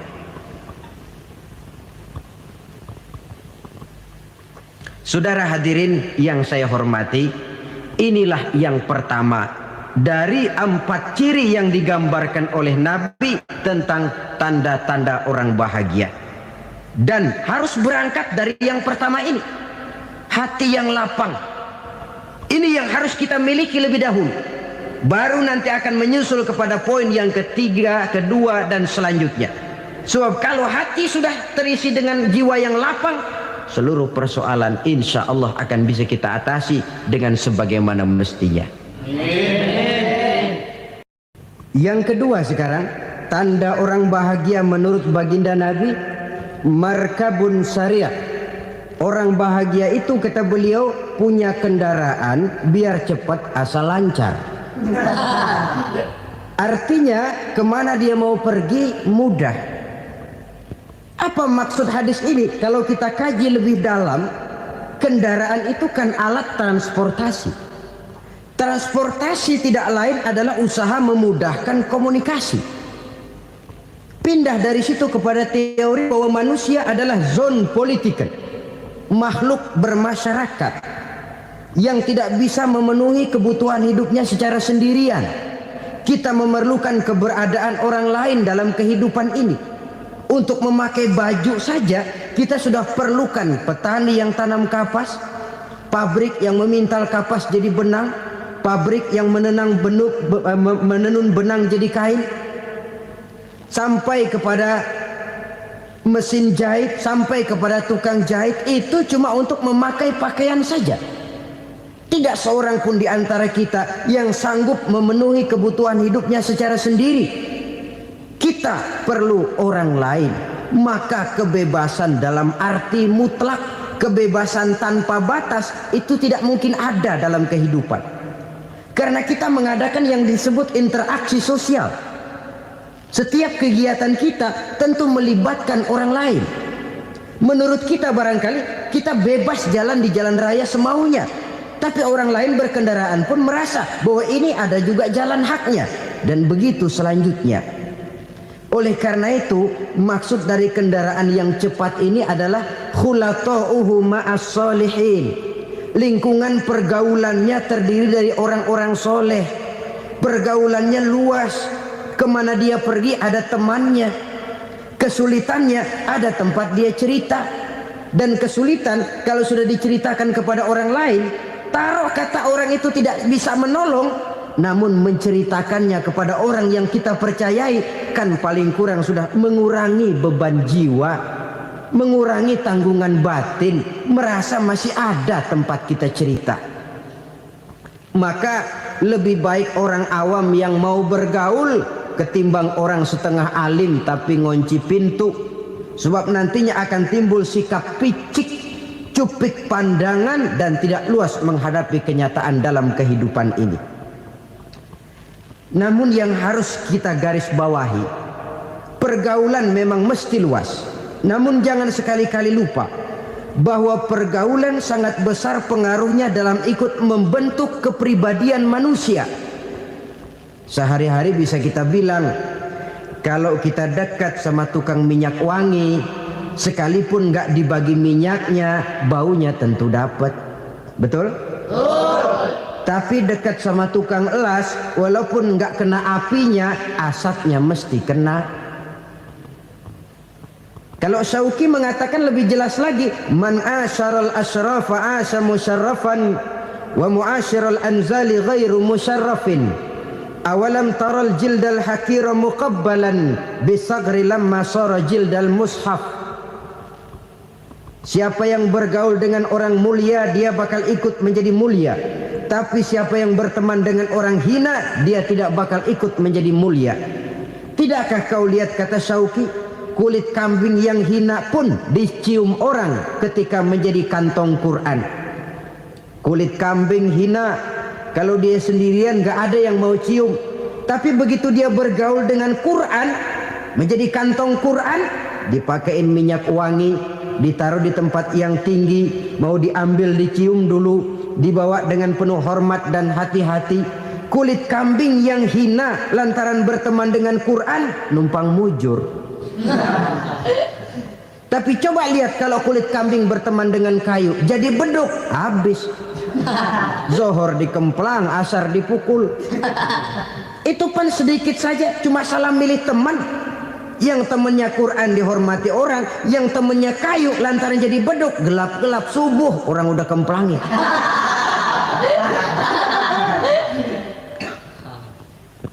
Maka terutama kepada adik-adik remaja yang masih mencari identitas diri, yang ibarat kaset masih kaset kosong, mudah diisi oleh apapun, pandai-pandailah memilih teman dalam bergaul. Karena banyak orang yang tadinya baik-baik, ketika terseret dalam pergaulan dengan orang yang tidak baik, kebaikannya menjadi lentur dan luntur. Tapi berapa banyak bajingan-bajingan tengik, orang-orang yang berlumur noda dan dosa, tiap hari melakukan maksiat, namun bergaul dengan orang yang baik-baik, pada akhirnya sedikit demi sedikit beringsut dan berangsur dia terbiasa mengikuti kebaikan-kebaikan. Saya tekankan ini kepada remaja karena mereka masih mencari identitas diri. Apa yang mereka lihat mereka mau, apa yang mereka dengar mereka ingin tahu. Coba lihat kehidupan remaja. Pulang nonton film Rambo, pengen jadi Rambo, gagah, maunya belekai melulu. Pulang nonton film Superman, pengen bisa terbang. Pulang nonton India, nyanyi melulu. Wajar, mereka masih mencari identitas diri. Saya ini sebenarnya siapa? Lingkungan, pergaulan akan membentuk itu. Karena itu pandai-pandailah bergaul, karena ia sangat besar pengaruhnya dalam ikut membentuk kepribadian manusia. Apalagi sifat yang jelek lebih cepat menularnya ketimbang sifat yang baik. Sifat yang baik, watak yang soleh itu lambat sekali untuk menular. Tapi yang tidak baik, kan prosesnya mah kalau remaja biasanya mula-mula dengar. Karena dengar lalu pengen tahu. Karena pengen tahu lalu ngeliatin. Begitu ngeliatin kan pengen nyobain. Setelah nyobain ketagihan. Nah ini prosesnya. Yang namanya ganja, morfin, narkotik, awalnya kan begitu. Mula-mula denger, katanya kalau sudah fly to the sky, sudah melayang ke langit, katanya disitulah puncak kebahagiaan. Mulanya cuma denger. Karena denger pengen tahu. Karena pengen tahu lalu ngeliat, kumpul sama orang yang suka ngeganja. Setelah ngeliat, nah pengen ngerasain. Begitu ngerasain enak juga, ketagihan. Kalau sudah ketagihan jadi penyakit kronis, bisa merembet kepada yang lain. Iya kalau orang tuanya mampu untuk beli morfin, beli ganja. Kalau tidak kan pikirannya ngayap, jemuran siapa ya gue sabet. Timbullah perbuatan-perbuatan negatif yang bermula dari salah pergaulan. Apalagi buat adik-adik remaja yang tinggal di kota-kota besar, yang pengaruh budaya, pengaruh kesenian, pengaruh struktur kehidupan yang nampak makin individualistis, di mana persaingan tajam, tensi ekonomi tinggi, orang mudah mengalami stres. Pandai-pandailah dalam bergaul, sekali lagi, karena ia sangat besar pengaruhnya dalam ikut membentuk kepribadian manusia. Orang bahagia punya kendaraan yang cepat, artinya punya pergaulan yang luas, dan lingkungan pergaulannya terdiri dari orang-orang yang soleh. Kemana dia pergi ada teman, kesulitannya ada tempat dia cerita. Tapi kalau sudah menyendiri, hidup sendiri, kesulitan dipikiri sendiri, bisa mati belum waktunya. Tidak ada tempat berbagi rasa, tidak ada tempat bercerita, tidak ada tempat mengurangi beban dalam kehidupan. Pantas betul kalau Islam sangat menggalakkan dan menganjurkan orang kalau sudah sampai waktunya itu untuk melangsungkan nikah. Kata Nabi, ya ma'syaras syabab man istata'a minkumul ba'at falyatazawwaj. Hai para pemuda, kalau sudah mampu memberi nafkah, kawinlah, nikahlah kamu. Kenapa? Sudah ada teman hidup, tempat berbagi rasa. Kesulitan kalau ada tempat cerita akan lebih ringan ketimbang kita telan sendiri, walaupun bobot kesulitannya sama beratnya. Saudara-saudara kaum muslimin rahimakumullah, inilah ciri yang kedua, punya kendaraan biar cepat asal lancar. Kemana kita mau pergi gampang. Dengan kata lain, setelah hati yang luas, pergaulan yang luas. Dua. Yang ketiga sekarang, tanda orang bahagia itu menurut Nabi, misbahun mudhi'un, punya lampu yang terang. Oh, itu enggak problem. Sekarang sudah zamannya listrik masuk desa, Pak. Lampu sudah terang semua. Betul, kalau itu yang dimaksud. Tapi tidak cuma itu. Karena lampu yang dimaksud di sini, lampu yang akan menerangi seluruh perjalanan hidup. Dan perjalanan hidup itu sudah dimulai sejak kita terlahir ke alam ini sampai masuk ke alam barzah, kumpul di padang mahsyar sampai ke akhirat. Lampu yang menerangi itu yang diperlukan. Kalau lampu, katakanlah yang paling top sekarang kan lampu jenis Mercury. Taruhlah itu di rumah kita, dia cuma menerangi rumah kita, menerangi hati pun tidak sanggup. Bila kita masuk ke alam barzah, alam kubur, sanggupkah si Mercury yang begitu terang menerangi alam barzah kita? Tidak sanggup lagi. Sanggupkah lampu yang ratusan watt, bahkan puluhan ribu watt menerangi kehidupan di padang mahsyar? Tidak akan sanggup lagi. Kalau demikian, yang dimaksud lampu yang terang di sini apa? Tidak lain amal soleh, kebajikan yang kita lakukan dalam hidup. Itu yang akan jadi lampu penerang. Di dunia nama kita akan terang. Jasad kita boleh hancur terkubur tanah, tapi nama kita akan dikenang orang. Begitulah kalau orang meninggalkan kebajikan dalam hidup seperti sekarang. Ribuan orang tiap saat berziarah ke kubur Imam Syafi'i, ke kubur Imam Malik, ke kubur Imam Ghazali, ke kubur orang yang baik-baik, orang yang soleh-soleh. Kebajikannya yang ditinggalkan, yang mengukir namanya dengan tinta emas.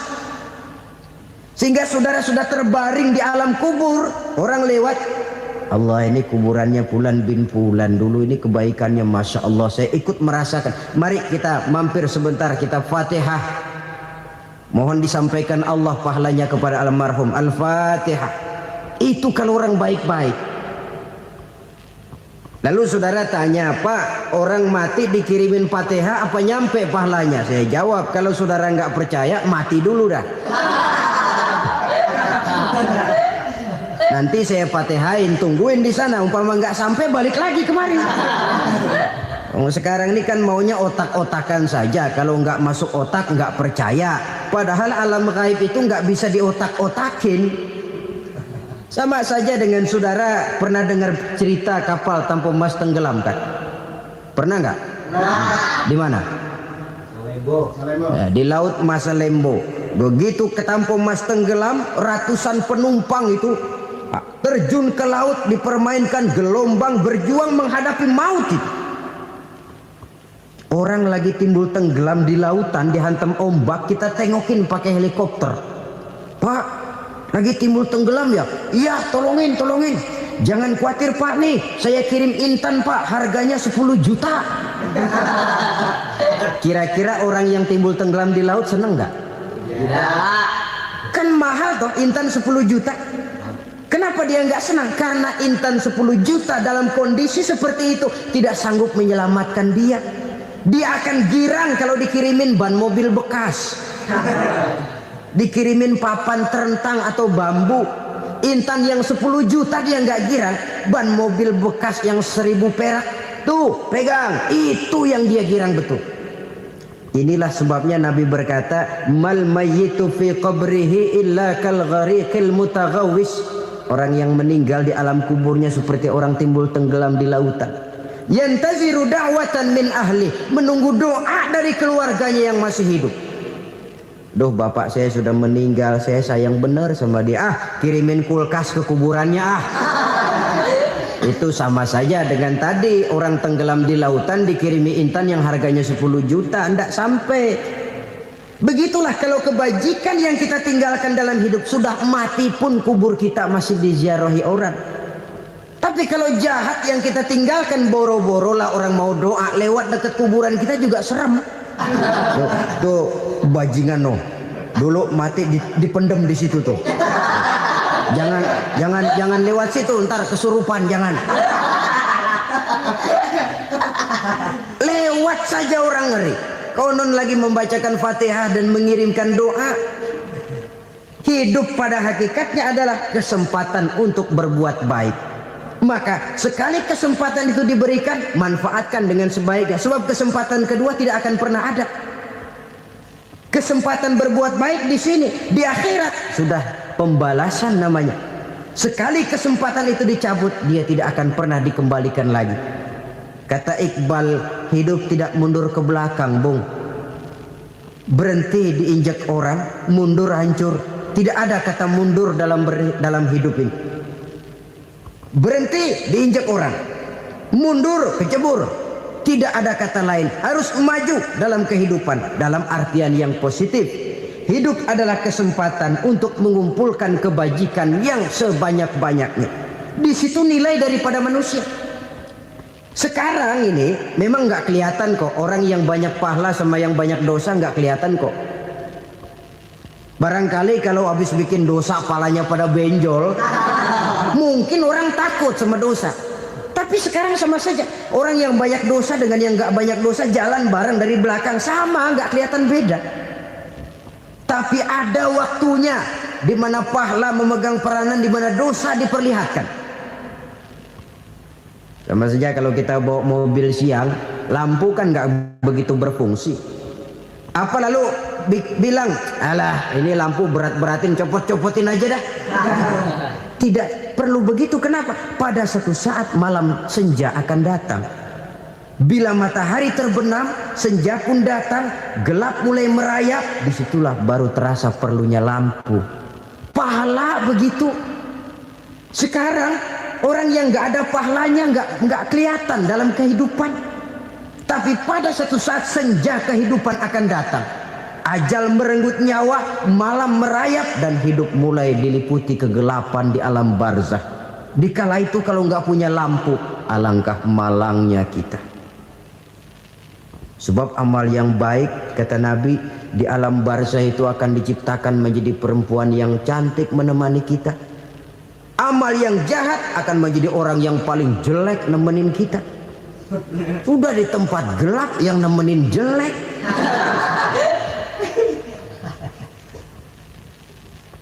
Kaum muslimin rahimakumullah. Kalau demikian masalahnya, tergantunglah kita pandai memanfaatkan waktu. Al-waktu kasayf, waktu itu cepat sekali. Yang namanya waktu itu tahu-tahu.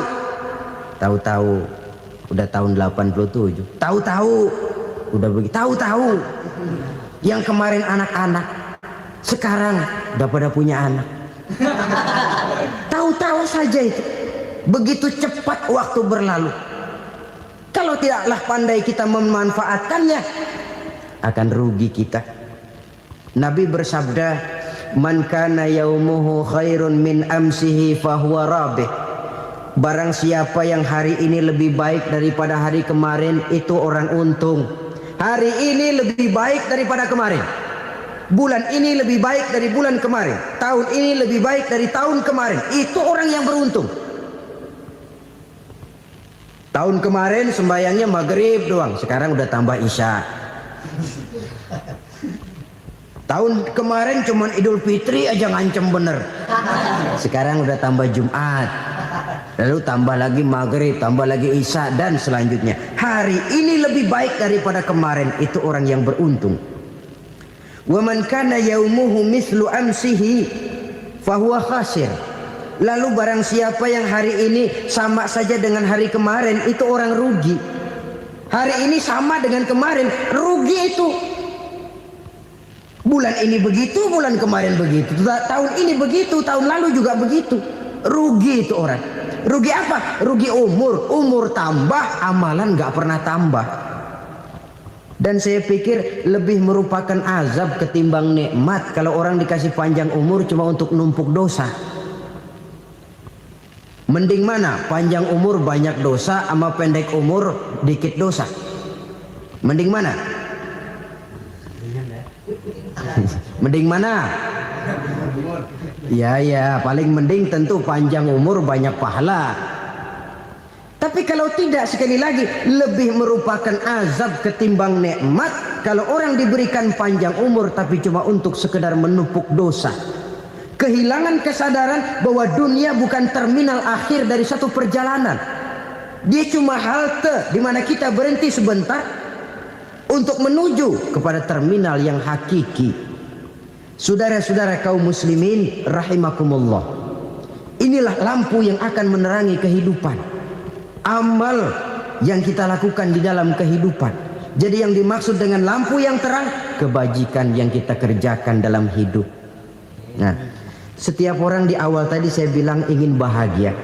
Bahagia itu kan hakikatnya kumpulan senang dan selamat. Senang, selamat. Apa bedanya? Senang tapi tidak selamat, nggak bahagia. Selamat tapi nggak senang, nggak bahagia orang. Contoh, kalau orang korupsi, duitnya banyak, senang dia, tapi keselamatannya. Ada tentara baris di samping rumahnya udah bingung, padahal tentara latihan. Tentara cuma latihan, dia bingung. Senang, tapi karena keselamatannya tidak terjamin, dia tidak bahagia. Sebaliknya pegawai negeri jujur benar cuma segaji-gajinya, selamat nggak korupsi tapi melarat, ya nggak bahagia juga, kurang senang. Kesenangan dan keselamatan untuk dunia saja, ya sekali lagi, kalau cuma sekedar untuk dunia saja bisa dibeli pakai uang, bisa dibeli pakai uang. Saudara ingin selamat bisa dibeli pakai uang, saudara ingin senang bisa dibeli dengan uang. Tapi setelah mati masuk ke alam barzah, habis kekuasaan uang. Nggak bisa lagi beli keselamatan pakai uang, tidak mungkin lagi membeli kesenangan dengan uang. Di situ pahala yang megang peranan. Makin banyak pahala, makin banyak saham untuk membeli kesenangan dan keselamatan, untuk memperoleh yang namanya bahagia. Dan jangan lupa loh, di alam barzah kita nggak sebentar, menunggu datangnya kiamat. Loh iya, kalau kita begitu dikuburin terus kiamat datang, untung. Tapi kalau masih harus 1000, 2000, puluhan ribu tahun yang akan datang, dalam satu penantian yang begitu lama, tanpa saham untuk memperoleh kebahagiaan, satu kemalangan yang tidak ada pernah putus-putusnya. Janganlah tergelincir oleh kebahagiaan sebentar yang menipu dengan mengorbankan kebahagiaan hakiki yang berjangka panjang. Apa artinya senyum sejenak kalau harus ditebus dengan tangis seumur hidup? Biarlah kita minum jamu, pahit memang, getir memang, tapi kan besok badan sehat. Daripada sekarang minum sirup, manis memang, enak memang, tapi bibir pada jontor besok. Sirawan, batuk, nggak karu-karuan. Banyak orang tertipu oleh kesenangan yang sebentar.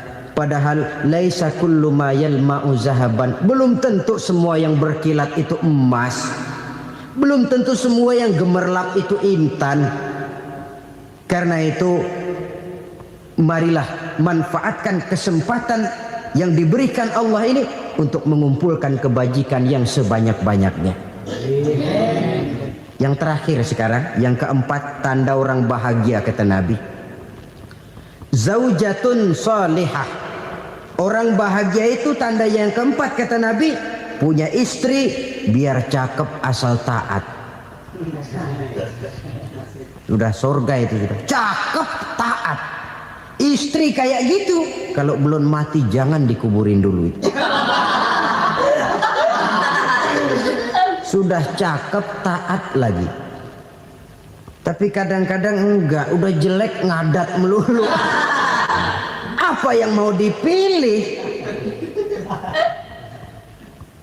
Sebab itu Quran mengatakan istri pakaian untuk suami, suami pakaian untuk istri. Kenapa suami istri diibaratkan pakaian? Alangkah tingginya gaya bahasa Quran ini. Suami istri teman hidup, hidup perjalanan panjang. Sejak kita dalam rahim sudah ada hidup kan di sini. Sampai ke alam dunia, masuk ke alam barzah, kumpul di padang mahsyar, sampai menuju akhirat, itu perjalanan hidup. Carilah istri atau suami teman hidup yang membawa manfaat tidak hanya kehidupan di dunia ini, sampai di alam barzah, sampai di padang mahsyar. Suaminya mungkin meninggal lebih dulu atau istrinya mungkin meninggal lebih dulu. Tapi suami atau istri yang masih hidup berbuat kebajikan. Suami saya meninggal, ada hartanya, saya sedekahkan, niat pahala untuk almarhum suami saya. Ini teman hidup. Tidak dibatasi dan tidak bisa dipisahkan oleh maut sekalipun. Zohirnya mungkin pisah, badannya mungkin pisah, tapi hatinya, jiwanya, kebersamaannya dalam menghadapi kehidupan. Karena itu, saudara-saudara, bahasa Quran indah. Suami istri diibaratkan seperti pakaian. Apa fungsi pakaian? Pertama, pakaian jadi kebanggaan. Artinya suami harus menjadi kebanggaan istri, istri harus jadi kebanggaan suami. Yang kedua, pakaian itu kan fungsinya menutup aurat. Artinya sesama suami istri harus saling menjaga kekurangan masing-masing. Jangan malah sesama suami istri saling membongkar rahasia dan aibnya sendiri-sendiri. Istrinya diceritain jeleknya di mana-mana, atau suaminya dibongkar rahasianya di pasar umum. Itu sudah tidak lagi berfungsi sebagai pakaian. Kenapa semua ini diperlukan? Karena kita menyadari bangsa yang baik terdiri dari masyarakat yang baik. Masyarakat yang baik merupakan susunan dari warga yang baik. Warga yang baik adalah terdiri dari rumah tangga yang baik. Dan rumah tangga yang baik merupakan susunan dari pribadi yang baik. Dari situ langkah dimulai. Membangun satu bangsa yang baik diawali dengan membangun rumah tangga yang baik, dengan menciptakan pribadi-pribadi yang baik. Sehingga dari sini diharapkan berkembanglah nilai-nilai kebaikan. Orang akan bahagia mempunyai istri yang soleh. Kenapa? Tidak ada seorang suami bisa sukses jadi apapun dia, apapun profesinya. Dokterkah, kiaikah, mubalikah, petanikah, pengusahakah, pejabat tinggikah, tidak ada seorang suami yang bisa sukses tanpa peran serta istrinya. Walaupun memang peranan itu tidak begitu kelihatan, tapi sangat menentukan. Karena itu, saudara hadirin yang saya hormati, Islam sangat menghargai kaum wanita, memberikan kedudukan yang tinggi sepanjang tidak mematikan kodrat kewanitaannya. Nah, kalau sudah kesuksesan ini diawali dari rumah tangga, karier di masyarakat mudah untuk dikejar. Tapi keberantakan di rumah tangga merupakan kegagalan pertama di tempat lain. Nah, inilah saja yang dapat Al-Fakir sampaikan pada pertemuan kali ini. Terima kasih.